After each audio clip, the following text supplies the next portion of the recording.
দীর্ঘ পথ অতিক্রম করে বাস থেকে নামা গেল, বাপরে বাপ। আর এবার আমরা যাচ্ছি আদি ডায়মন্ড সুইটসে।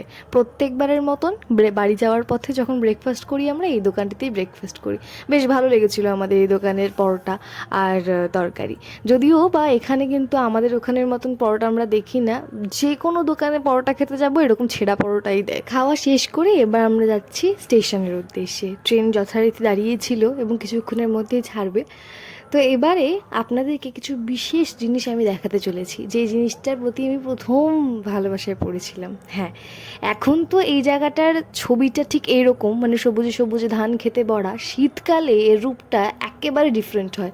সূর্যমুখী ফুলের চাষ হয়। আর ট্রেনের মানে জানলার কোন দিকে তাকাবেন দিশা পাবেন না, দুদিকেই সূর্যমুখী ফুল এরকম ঢালাও রয়েছে পুরো।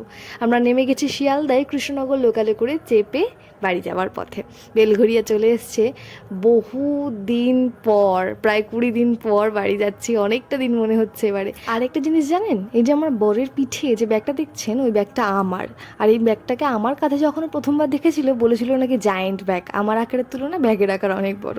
যাই হোক, কথা বলতে বলতে প্রায় বাড়ির সামনে চলেই এসছি। এবার বাড়িতে সবার সঙ্গে দেখা করার পালা। এই যে বাড়িতে ঢুকছি, বাঁ হাতে, ডান দিকে না, বাঁ হাতের ঘরটা আমার। আর আমার ঘর দেখলে আপনারা খুব ইজিলি বুঝতে পারবেন যে এই ঘরে কিছুই নেই। এরা থাকে মানে খাবার বানায় কি, খায় কি, সেটাকে দোকান থেকে কিনে খায় নাকি। আর আপনাদেরকে তো জানানোও হয়নি এখন অব্দি আমার শ্বশুরবাড়ির মেম্বার কজন কারা আছে, কি বৃত্তান্ত, ডিটেলে কিছুই জানানো হয়নি। সেগুলো ধীরে ধীরে নেক্সট ব্লগে আপনাদের অবশ্যই জানাবো। কিন্তু এটা একটা সাসপেন্স যে আমরা খাই কোথায়। তো চলুন নেক্সট ব্লগে দেখা হচ্ছে সেটা নিয়ে।